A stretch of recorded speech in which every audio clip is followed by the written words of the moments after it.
Hello, Holistic Healing Warriors. How are you this Monday? I hope everyone is doing okay. And today we're going to be talking about the 4R program for healing your gut. So this is Dr. Lesley Allen with the Center for Holistic Healing.com. And if you are tuning in live, definitely drop me an emoji and let me know that you're here. Or also, if you have any questions, I'll try to keep up with those as well as I go through the 4R program. So let's go ahead and dive in. First of all, what is the 4R program? And this is a functional approach to healing the gut. There's been lots of conversation going on within the group about eliminating certain foods, and I love it. I absolutely love it because this is step one.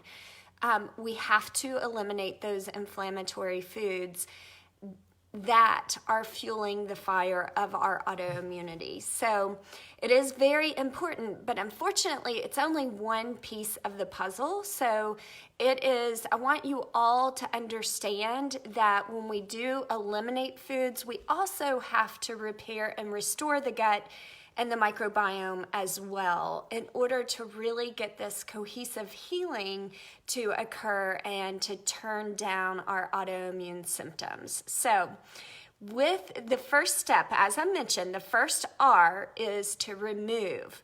And yes, that does include those inflammatory foods.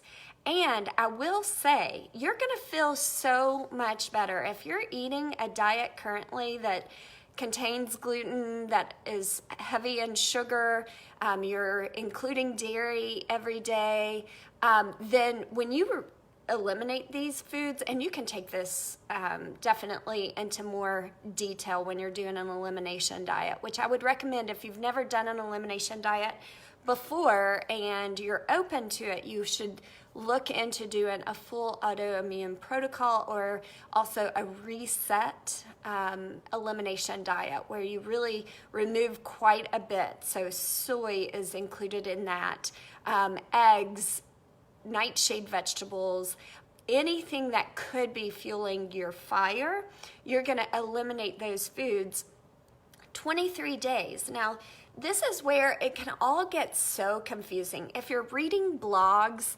online or, functional medicine bloggers, everybody has a different approach. Everybody's going to tell you something different, and it can leave your mind in a big whirlwind if you're trying to do what's right. And so what I would say is what's right for you is not going to be right for the next person with autoimmunity, because what is causing your root problem of your condition is going to be very different from someone else.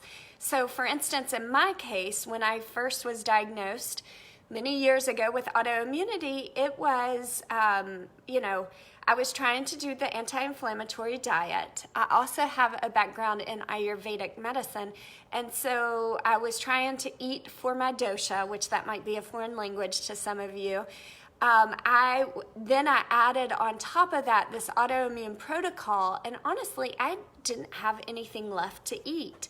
And so that's where I think that it's very important for you to recognize that you have to reintroduce those foods. So you're going to give your body 23 days of eliminating, so that way the IgG food sensitivity immuno response is going to turn down after those 23 days. That's its half-life. So then you would want to reintroduce after that time. I'm going to save that for a different video. I'll do a video specifically over elimination diets and how to perform those effectively on a different day, but I did want to mention that. So again, what foods you need to eliminate are going to be specific to your gut health and what you've got going on. So don't fall to the trap of the one-size-fits-all approach that you'll read about with many bloggers blogging about autoimmunity. The next thing that is very important that we remove is our toxins. toxins can play a huge role in the overall amount of oxidative stress that we have within our body. So it's very important to watch the products. So if you're not eating organically, you need to check out the Dirty Dozen list from the EWG and avoid those foods that make the Dirty Dozen list if you cannot buy them organically. The other thing to watch out for are the products that you're putting on your body. These products we know have known endocrine disruptors in them, so it will fuel our Hashimoto's or other thyroid conditions. It also creates oxidative stress within the body that then can fuel your autoimmune condition as well. So we really want to reduce the amount of toxins that we're being exposed to reduce those our oxidative stress levels. So after we've removed the bad, we're gonna then want to repair.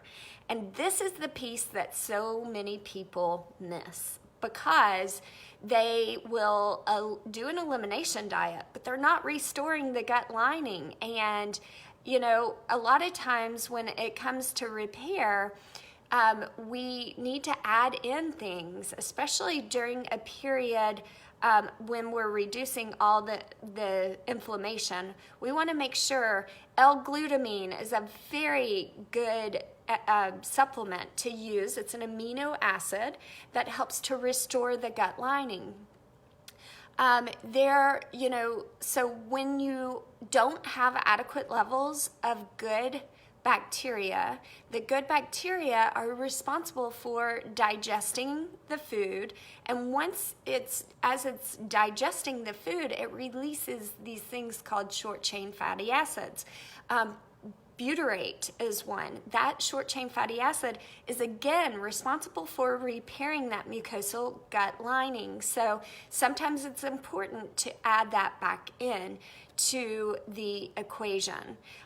You're gonna have to add in good bacteria, probiotics. Now this is where it can get tricky, because if you haven't done testing, then you can be creating more good than what you're doing with your probiotics. So let me give you an example of that. Few things. One, if you have dysbiosis, that means that there should be this relationship, good bacteria, bad bacteria. So the good bacteria, you want that at about 85%, the bad bacteria about 15%. And then yeast, the good bacteria is keeping the yeast in check as well. But often what happens is just by eating the normal standard American diet, you wipe out the good bacteria. Or let's say you go on one round of antibiotics, that's going to wipe it out as well.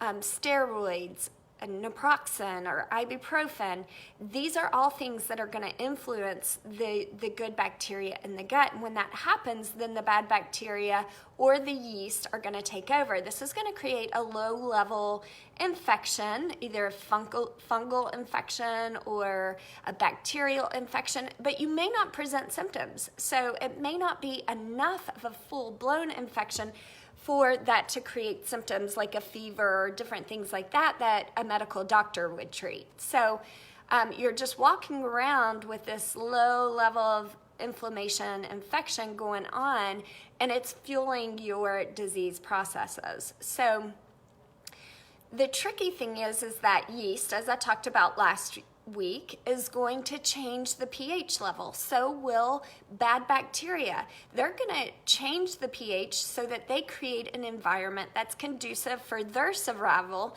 but not good bacteria. So that continues to hinder the good bacteria's ability to survive in this environment so that they can do their mass takeover.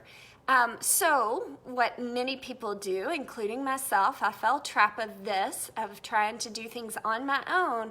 I spent a lot of money on expensive, so I thought very good quality probiotics, but a few things. One, you have to make sure you're taking a very well-researched brand, that it's being delivered in a form that can actually resist altered pH levels, and that once it gets to the gut, it can actually stick there. So that is very important. The other thing that you have to do is you have to wipe out either the yeast or the bad bacteria, the parasites, in order to then start to get this good balance again. So restore, and with restore, that's our third R. That is going to go into, again, adding the good bacteria back in, making sure that we get rid of that bad bacteria to really get this nice variety, this nice diverse microbiome in the gut. And so lastly, we're going to want to replace. So digestive enzymes, antioxidants, so that, eating the color of the rainbow in order to neutralize that oxidative stress is going to be very helpful. Immune boosting vitamins, because again, during this time, when you don't have good bacteria or enough of it, or perhaps, when we're eating food, we're not necessarily going to be digesting and breaking down and absorbing the nutrients like we normally would in a healthy individual. So it's important that we're replacing with some of those immune boosting vitamins during this period of repair.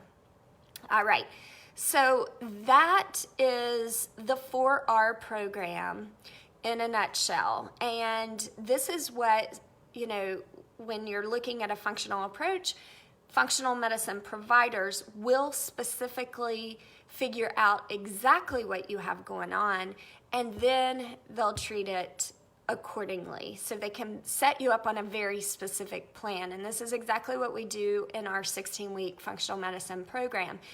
Now, I will say, you can ask questions like, what supplements would you recommend for this, or but it depends. And so until I can give broad education like this, but I can't necessarily give you specifics or details regarding your particular problem, because until you've done the testing, you're going to continue to guess. You're going to go down those pathways that are sometimes so frustrating. So I just want you all to know, I did read one of the comments, and it was like, you need to be working with a functional medicine doctor.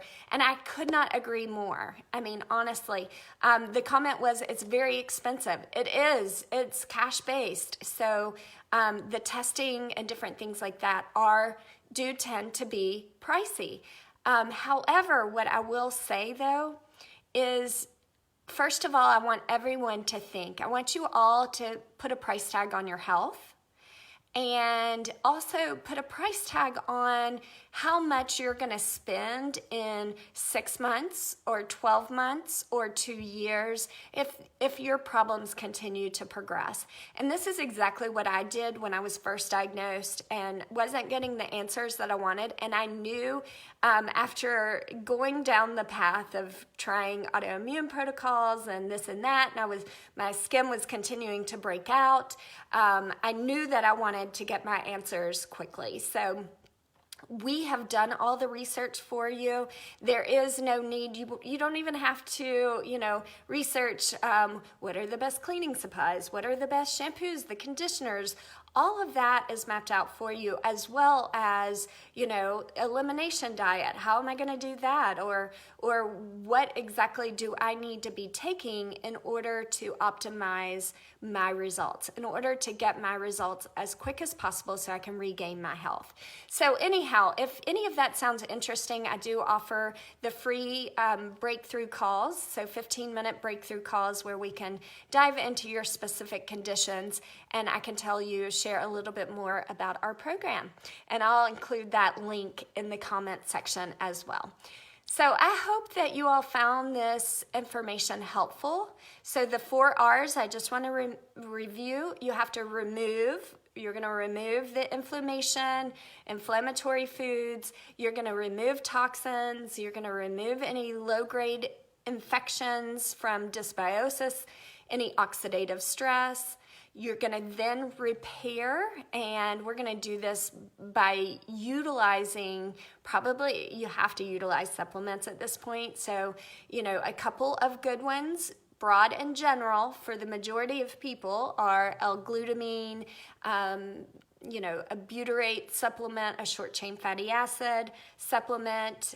You're going to want to restore, so regain that balance of good bacteria, bad bacteria, and yeast or parasites within the gut. And lastly is to replace digestive enzymes, antioxidants, immune boosting vitamins, and anything else to help regain that good, healthy, loving environment. And again, the reason that I talk about gut health so much is because 70% of our immune system comes from our gut. If you don't get your gut in check, then you can't get your autoimmune symptoms in check either. All right. Much love to all of you. Have a happy Monday and an amazing week.